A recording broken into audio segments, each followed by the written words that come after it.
Este púlpito treme. É como os pregadores às vezes, não é?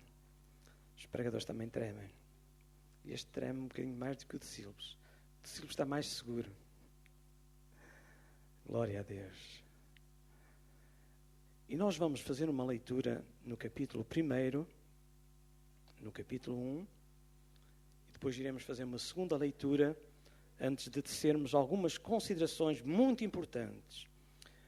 Vamos ler a partir do verso 35, Evangelho segundo São João, capítulo 1, e verso 35 e seguintes. No dia seguinte, João estava outra vez ali, na companhia de 2 dos seus discípulos. E vendo passar a Jesus, disse: Eis aqui o Cordeiro de Deus. E os 2 discípulos ouviram-no dizer isso e seguiram a Jesus. E Jesus, voltando-se e vendo que eles o seguiam, disse-lhes: Que buscais? E eles disseram: Rabi, que traduzido quer dizer mestre, onde moras? E ele lhes disse: Vinde e vede. Foram e viram onde morava e ficaram com ele aquele dia, e era já quase a hora 10ª. Era André, irmão de Simão Pedro, um dos 2 que ouviram aquilo de João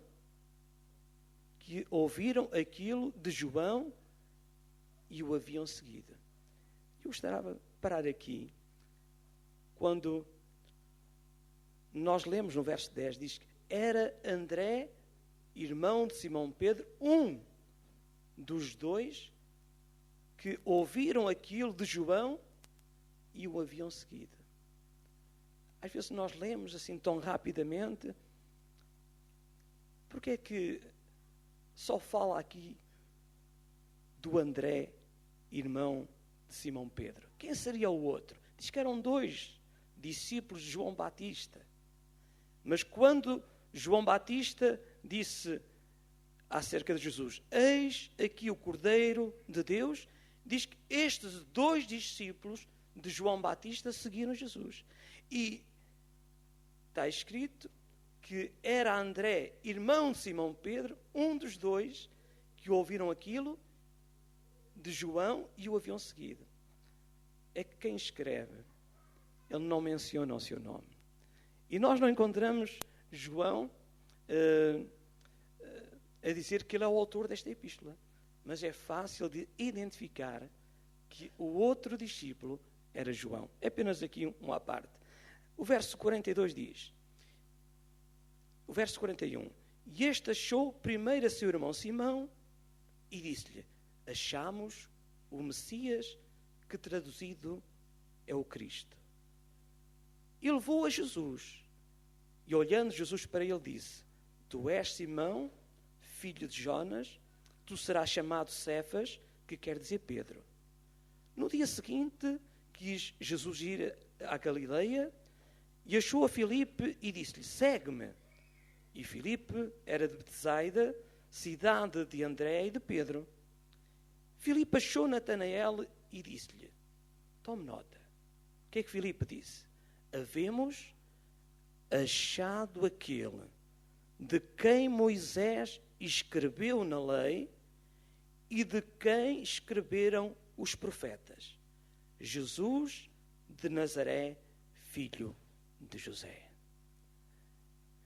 Irmãos, quando Jesus estava recrutando discípulos, entre os discípulos que Jesus tinha chamado, diz que chamou a Filipe, e Filipe diz que chamou Natanael e disse-lhe: Havemos achado. E foi coisa maravilhosa que Filipe achou. Foi ou não foi? Achar Jesus, encontrar Jesus, é coisa boa. Louvado seja o Senhor. Eu posso dizer que foi a melhor coisa que me aconteceu na minha vida. E creio que os irmãos estão de acordo comigo também. achar Jesus, encontrar Jesus, foi a melhor coisa que nos podia ter acontecido. O Jesus de que Moisés escreveu na lei e de quem os profetas falaram, escreveram. Jesus de Nazaré, filho de José. Mas vejam que Natanael não recebeu esta informação, esta notícia muito satisfeito, diz o verso 46. Disse-lhe Natanael: pode vir alguma coisa boa de Nazaré? Pode vir alguma coisa boa de Nazaré? Olhe, Filipe só disse estas palavras: vem e vê. Vem e vê. Isto faz-me lembrar também quando, ainda jovem, quando eu ia ao meu alfaiate.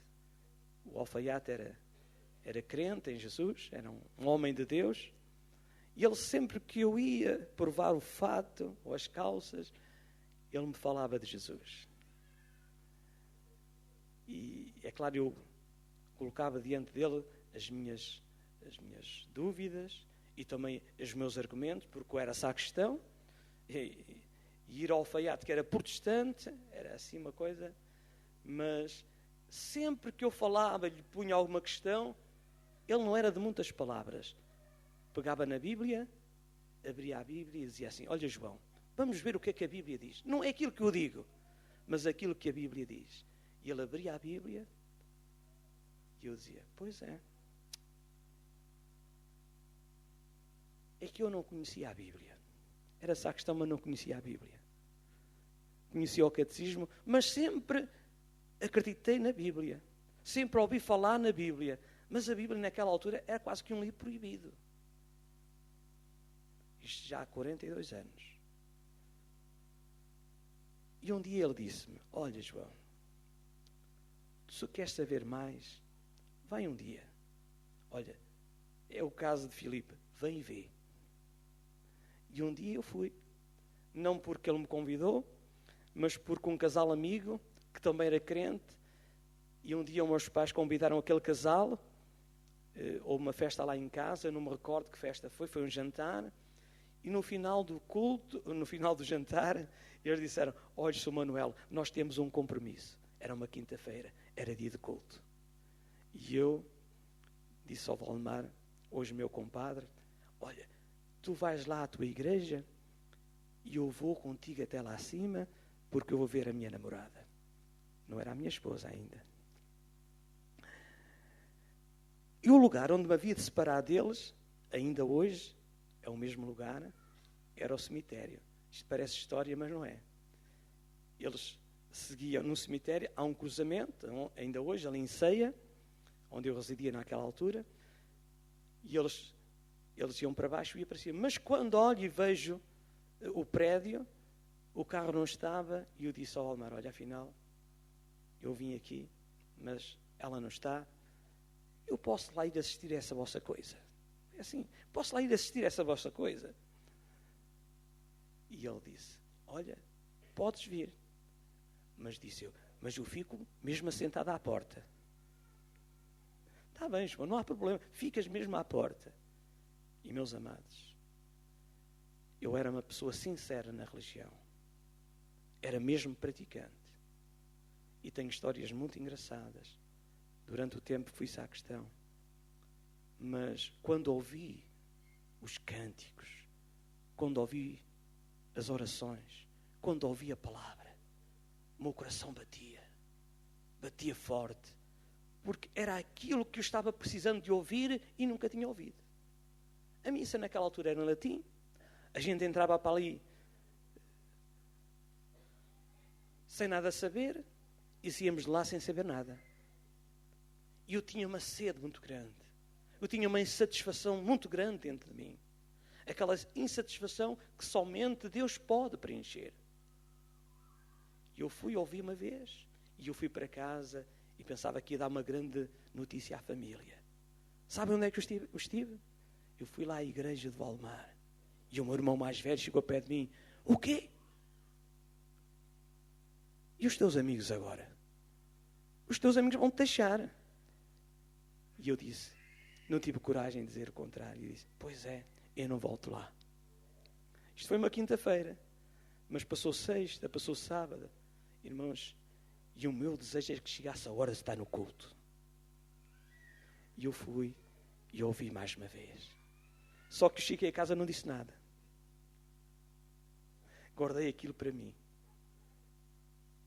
E fui uma terceira vez. Irmãos, não sei se foi na terceira ou foi na quarta. Eu rendi-me a Jesus. Irmãos, não há coisa melhor que nós nos rendermos a Jesus. Muita gente diz, o João mudou de religião. Não. Eu deixei de ser religioso para ser um seguidor de Jesus. Eu tinha na altura 16 anos, quando aceitei Jesus. Que alegria tão grande. Que satisfação. Aquilo que eu já não encontrava no mundo, aquilo que o mundo não podia me dar, aquilo que a religião não podia me dar, eu encontrei em Jesus e na sua palavra. Por isso é que Filipe disse a Natanael, olha, vem e vê. Às vezes as nossas palavras são insuficientes para nós convencermos alguém de que Jesus é mesmo bom. Aliás, quando nós falamos de Jesus e da Bíblia, parece que estamos a falar de alguma coisa estranha para as pessoas. Bíblia, Jesus. As pessoas até podem ser religiosas, mas não querem ouvir falar de Jesus nem da Bíblia. É coisa estranha. Mas não há como as pessoas, olha, vem e vê. Não há como ter um encontro com Jesus. E disse Natanael, pode vir alguma coisa boa de Nazaré? Disse, vem e vê. O verso 47 diz, Jesus viu Natanael, vi ter com ele e disse dele, eis aqui um verdadeiro israelita em quem não há dolo. Eis aqui um homem sincero, um homem verdadeiro. Disse Jesus a Natanael. Não foi para lisonjear, não foi passar escova neste homem, não. É que Jesus conhece, Jesus sabe, nada está oculto aos seus olhos. Ele conhece cada um de nós que estamos aqui nesta tarde. E eu louvo a Deus porque Deus sabe e Deus conhece. Eu não tenho nada que esconder de Deus. Aliás, nem podemos esconder nada de Deus. E podemos estar tranquilos porque Ele também sabe o teu problema e a tua dificuldade. E Ele te ama, e Ele tem a solução, não apenas para algumas coisas, mas Ele tem a solução para todas as coisas. Vem e vê. Pode vir alguma coisa boa de Nazaré? Jesus disse, eis aqui um verdadeiro israelita. Disse-lhe Natanael, de onde me conheces tu? De onde me conheces tu? Jesus respondeu e disse-lhe, antes que Filipe te chamasse, eu te vi eu estando tu debaixo da figueira. Eu não sei o que é que Natanael estaria fazendo debaixo da figueira. Possivelmente até apanhar figos, não? Mas podia estar a fazer outra coisa. Mas aquilo foi suficiente para mexer com Natanael. Eu acredito, irmãos, que quando Jesus fala, alguma coisa tem que acontecer na tua vida e na minha vida. Tu precisas de ouvir Jesus. Tu precisas de ouvir a sua voz. Esta tarde, tu precisas escutar a voz do Senhor. Tu estás precisando de ouvir a voz de Deus no teu coração. Não apenas na tua mente, mas no teu coração. Antes que Filipe te chamasse, te vi eu estando tu debaixo da figueira. Natanael respondeu e disse-lhe, Rabi, tu és o Filho de Deus, tu és o Rei de Israel. Oh, meus amados, que mudança, irmãos, tremenda na vida deste homem. Há pouco poderia vir alguma coisa boa lá de Nazaré. Agora já estava dizendo, tu és o Filho de Deus, tu és o Rei de Israel. Um descrente virou crente. Aleluia. Irmãos, só pode acontecer, irmãos, quando nós temos um encontro verdadeiro e sincero com Jesus. Se somos descrentes, nós passamos a ser crentes. Louvado seja o Senhor. Jesus respondeu e disse-lhe, porque te disse, vi-te debaixo da figueira, crês? Coisas maiores do que estas tu verás. Oh, meus amados, desde o dia em que nós tivemos um encontro com Jesus, muita coisa mudou na nossa vida. Mas eu acredito que ainda há muita coisa que Deus quer mudar na tua vida e na minha vida. Neste mesmo Evangelho, mas no capítulo 4, nós temos uma história verdadeira e também muito significativa, muito importante. Jesus tem um encontro com uma mulher cuja vida era uma vida pouco recomendável, ou não era recomendável. Ela não se orgulhava mesmo da vida que tinha, mas Jesus fez questão de ter um encontro com esta mulher. Esta mulher era samaritana, ela teve um encontro com Jesus, Jesus começa um diálogo, eu não vou entrar em pormenores, só que, em princípio, Jesus era um judeu, depois Jesus já não era um judeu, Jesus já era um profeta, e depois esta mulher diz que deixa o seu cântaro, o verso 28 diz, deixou, pois, a mulher o seu cântaro e foi à cidade e disse àqueles homens, vinde e vede um homem que me disse tudo quanto tenho feito. Porventura não é este o Cristo? Os irmãos, vejam. Jesus fala com esta mulher. Há um diálogo. Tu és judeu. Os judeus e os samaritanos não se comunicavam. Mas depois Jesus já era um profeta, porque Jesus tinha posto a descoberta a sua vida, aquilo que ela pensava que Jesus não conhecia, mas alguma coisa que Jesus não conheça. Ele conhece, sabe, e sabe todas as coisas. Então esta mulher chegou à conclusão de que ele não era um profeta, mas que ele era o Cristo, que ele era o Messias, o ungido, o Filho de Deus. Irmãos, Natanael disse, tu és o Filho de Deus, tu és o Rei de Israel. Esta mulher dizia, tu és o Cristo. E ela foi e correu para a cidade. Não teve mais vergonha, irmãos, mas se tornou numa testemunha de Jesus e foi, chamou e falou de Jesus. Diz o verso 38, 39. E muitos dos samaritanos daquela cidade creram nele pela palavra da mulher. Creram em Jesus pela palavra da mulher, que testificou, disse-me tudo quanto tenho feito. E depois de ter com eles os samaritanos, rogaram-lhe que ficasse com eles. E ficou ali 2 dias. E muitos creram nele por causa da sua palavra.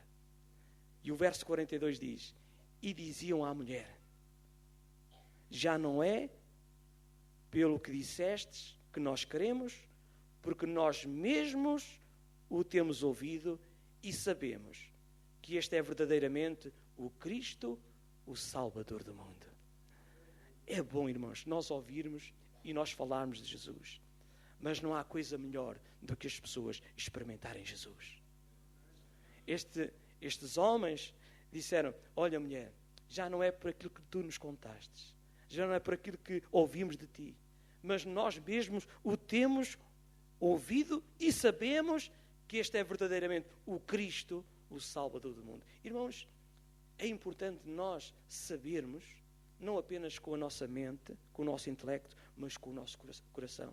Haver certeza, irmãos, de que Jesus Cristo é o Salvador do mundo. O único Salvador do mundo. Posso ouvir um amém?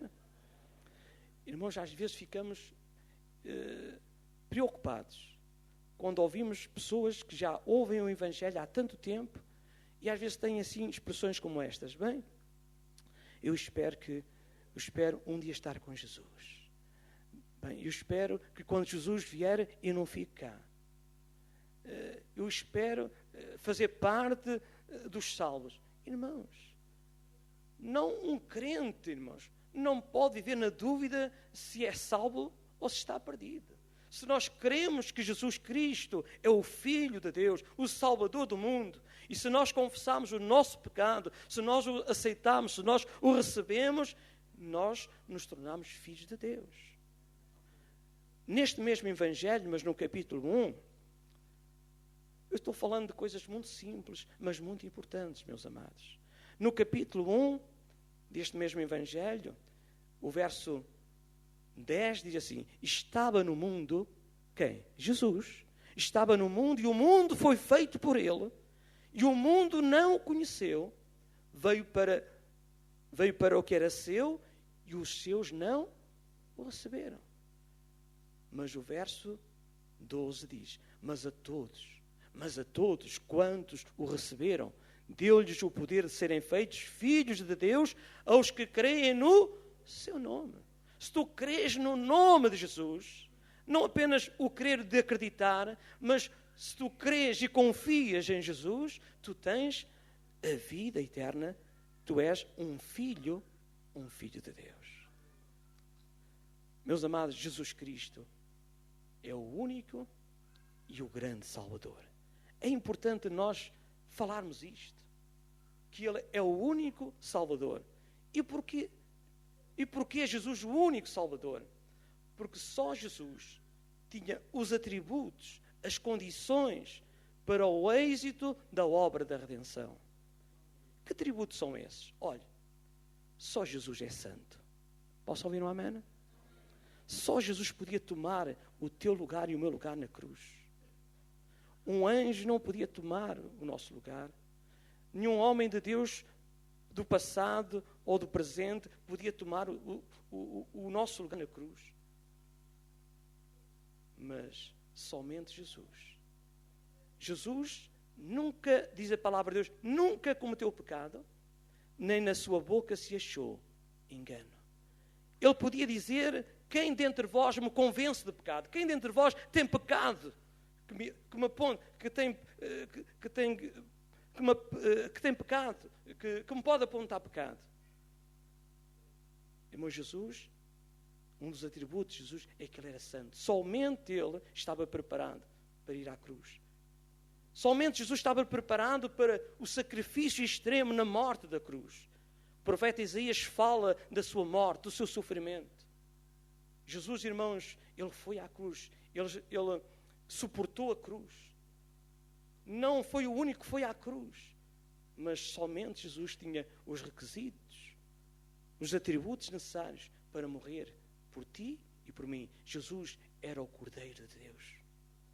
Não era o Cordeiro do homem, mas Jesus era o Cordeiro de Deus. Aliás, quando Jesus ressuscitou e apareceu aos seus discípulos, o que é que Ele disse? Porventura não convinha que o Cristo padecesse estas coisas e entrasse na sua glória? Irmãos, era necessário que Jesus... Toda a Bíblia aponta para a pessoa bendita de Jesus. Aliás, o autor da Epístola aos Hebreus diz que devemos olhar para Jesus, o autor e o consumador da nossa fé, o qual, pelo gozo que lhe estava proposto, suportou a cruz, desprezando a afronta, e assentou-se à destra no trono de Deus.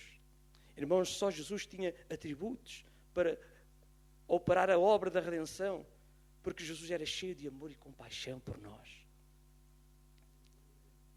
A Bíblia diz: ninguém tem maior amor do que este, de dar a alguém a sua vida pelos seus amigos. Irmão, Jesus diz que amou os seus, amou-os até ao fim. Louvado seja o nome do Senhor. O apóstolo Paulo, ele diz que Deus prova o seu amor para conosco, em que Cristo morreu por nós, sendo nós ainda pecadores. Irmãos, Jesus tinha os atributos necessários para ir à cruz. A salvação de Jesus é uma salvação abrangente. É uma salvação, irmãos, que abrange as pessoas em todos os tempos, em todos os lugares. A salvação não é apenas para um grupo de pessoas. A salvação de Deus é para todos. É uma salvação abrangente. Cristo pode salvar agora e pode salvar sempre. Posso ouvir um amém? Jesus salvou ontem, Jesus salvou hoje e Jesus salva sempre. A palavra de Deus diz: portanto, pode salvar perfeitamente os que por Ele se chegam a Deus, vivendo sempre para interceder por eles. Jesus disse ao ladrão que estava na cruz: hoje estarás comigo no paraíso.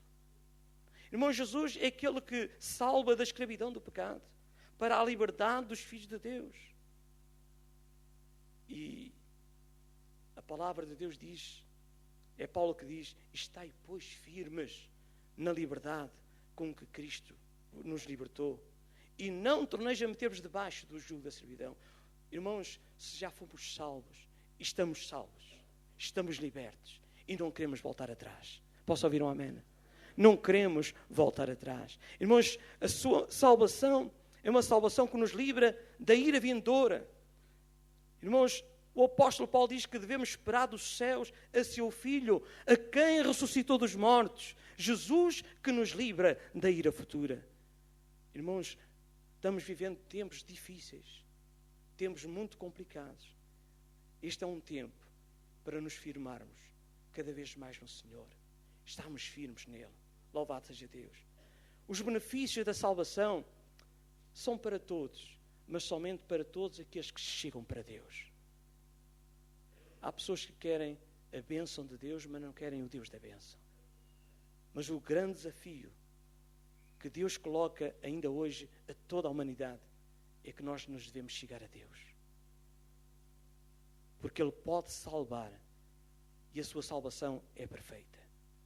O apóstolo Paulo diz: quem intentará acusação contra os escolhidos de Deus?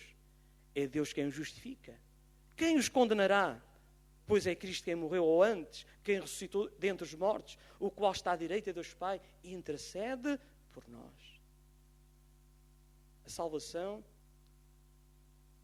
é para hoje, é para amanhã, é para sempre. É para aqueles que estão aqui e é para aqueles que ainda estão longe de Deus, mas que precisam de ouvir estas boas novas de salvação. Esta salvação é para todos, é para pecadores, é para aqueles que se consideram justos. Foi o próprio Jesus que disse: aprendei o que significa misericórdia. Quero e não sacrifício, porque eu não vim chamar os justos, mas os pecadores ao arrependimento. Irmãos, os benefícios da salvação são maravilhosos, são tremendos, mas há uma recomendação muito importante que eu gostaria de sublinhar esta tarde aqui, irmãos. Nós estamos alegres e felizes com a salvação, mas olha o que Paulo diz. O apóstolo Paulo escreve aos Gálatas e diz assim: ó insensatos Gálatas, quem vos fascinou para não obedeceres à verdade? A vós, perante os olhos de quem Jesus Cristo já foi representado como crucificado. Só quisera saber isto de vós: recebeste o Espírito pelas obras da lei ou pela pregação de fé? Irmãos, os Gálatas ouviram o Evangelho, aceitaram Jesus, foram salvos, mas logo mais se esqueceram da sua salvação e começaram a voltar novamente às práticas da lei. Então Paulo diz: ó insensatos Gálatas, quem vos fascinou para não obedeceres à verdade? Cuidado, irmãos, cuidado. Depois de nós sabermos e conhecermos quem é Jesus, experimentarmos a sua salvação, o seu perdão, irmãos, cuidado com aqueles que ainda nos querem apresentar um outro evangelho. Vivemos, irmãos, dias de muita confusão. Eu tenho, irmãos, conversado com pessoas que já conhecem o Evangelho há muito tempo e continuam ainda com muitas dúvidas, porque alguém chegou, pastor, alguém chegou à minha casa e falou-me desta e da outra forma. E depois veio uma outra pessoa e já me falou desta. Meus amados, cuidado com as revelações, cuidado com as visões, cuidado com tanta coisa. Irmãos, a nossa revelação, a plena revelação de Deus está na sua palavra. Ó insensatos já, quem vos fascinou para não obedecerdes à verdade? Eu gostava de terminar, irmãos, apenas lembrando algumas coisas que nós dissemos. Irmãos, Jesus, somente Jesus, tinha as qualidades, as condições para consumar a obra da nossa redenção. Posso ouvir um amém? Só Jesus. Só Ele era santo, preparado para o sacrifício, cheio de amor e compaixão por nós. A abrangência e o significado da salvação é uma salvação, irmãos, a salvação de Cristo é uma salvação para agora e para sempre. A salvação é uma salvação da escravidão do pecado para a liberdade dos filhos de Deus. Da morte para a vida. Da ira vindoura para a filiação de filhos. Os benefícios desta salvação, meus amados, todos eles é para todos aqueles que chegam a Ele. É para aqueles que ainda estão longe, mas que ainda hoje podem chegar a Deus. É para todos os pecadores. É para todos os que não transformam a graça de Deus em libertinagem, em devassidão. Meus amados, já somos filhos de Deus. Vamos guardar, vamos reter este bem tão precioso. Se ainda não és salvo, ainda não tens a certeza da salvação, não saias esta tarde deste lugar sem ter esta certeza. Natanael disse: pode vir alguma coisa boa de Nazaré? Filipe disse: vem e vê. Aquela mulher samaritana, ele foi chamar os homens daquele lugar e disse: vim de ver um homem que me disse tudo acerca da minha vida. Aqueles homens creram na palavra daquela mulher, mas logo mais disseram: olha, mulher, já não é pelo teu dito, mas nós mesmos queremos que este é o Cristo, o Filho de Deus. Meu amigo, o nosso desafio nesta tarde é que tu venhas e vejas. Vem, ouve e experimenta Deus na tua vida. De que maneira? Aceitando Jesus Cristo como teu único e suficiente Salvador. Eu convido os irmãos a ficar de pé.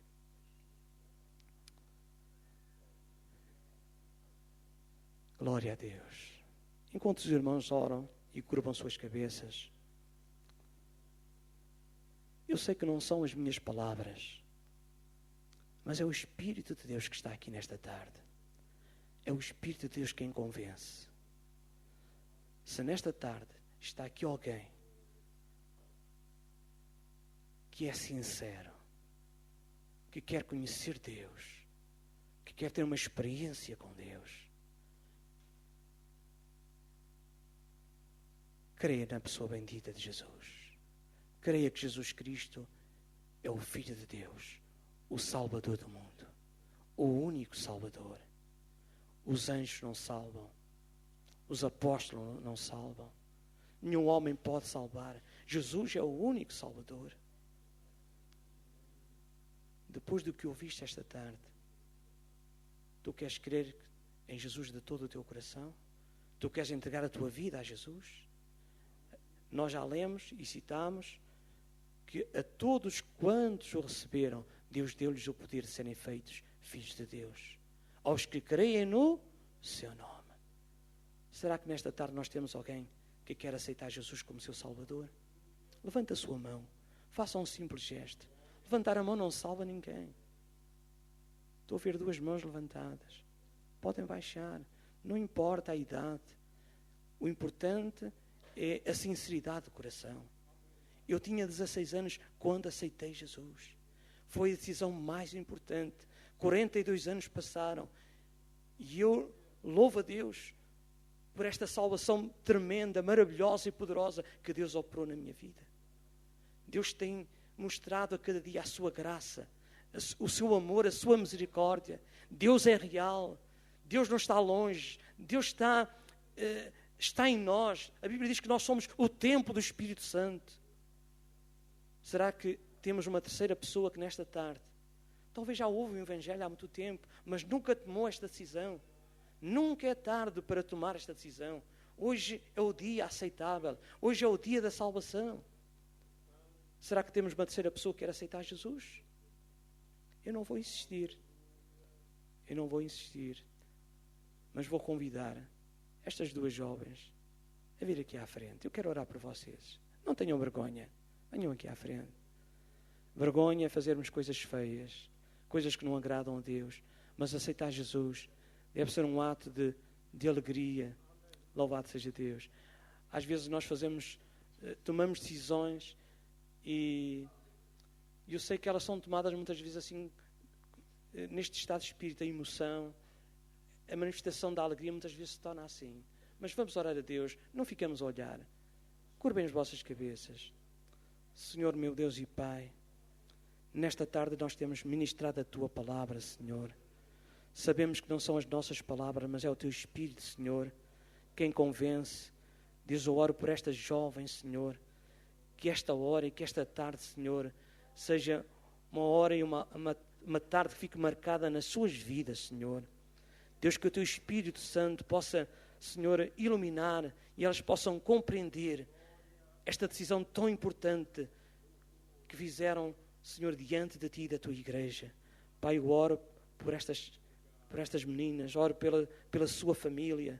Senhor, que Senhor, Tu possas estender a Tua mão e Tu possas abençoar e elas possam crescer, Senhor, no conhecimento da Tua palavra e no temor ao Teu nome, Senhor. Pai, abençoa a Tua Igreja nesta tarde, cada amado na Tua presença. Queremos orar ainda por aqueles que não estão, Senhor. Onde quer que eles estejam, Senhor, oramos para que a Tua mão poderosa, Senhor, seja com cada um deles, Senhor. Oramos ainda nesta tarde pelo Teu servo, para que continues a usá-lo em Tuas mãos, lá, Senhor, no Brasil, onde o Teu servo está, Senhor. Deus, e que ele possa vir, Senhor, também debaixo da Tua proteção e da Tua graça. Pai, também nos despede agora e leva cada um de nós aos nossos lares. E que tudo seja para a Tua glória e para o Teu louvor. Eu Te agradeço, Pai, em nome de Jesus. Em nome de Jesus. Em nome de Jesus. Alguma informação? As informações são que os nossos cultos são às terças e sextas-feiras. Portanto, são todos bem-vindos a ouvir o Evangelho. Que Deus ricamente abençoe a todos. Amém. Eu tenho aqui uma saudação que o pastor Rui está enviando. Ele enviou mesmo há poucos minutos. E ele diz: saúdo todos os irmãos com a paz do Senhor Jesus. Estamos bem, eu e a irmã Nélia. Tem sido um bom tempo. Temos sido muito bem tratados aqui por todos os irmãos. E estamos sendo abençoados pelo Senhor e acreditamos que estamos sendo também uma bênção. Estamos já com saudades vossas, mas faltam só 4 dias para iniciarmos a viagem de volta. Orem por nós. Um abraço para todos, pastor Rui. Temos acabado de orar pelos nossos irmãos. Amém? Glória a Deus. Que a graça de nosso Senhor Jesus Cristo, o amor de Deus e a comunhão do Espírito Santo seja com todos nós agora e até à vinda de Jesus. Deus abençoe os amados. Uma boa semana. Amém.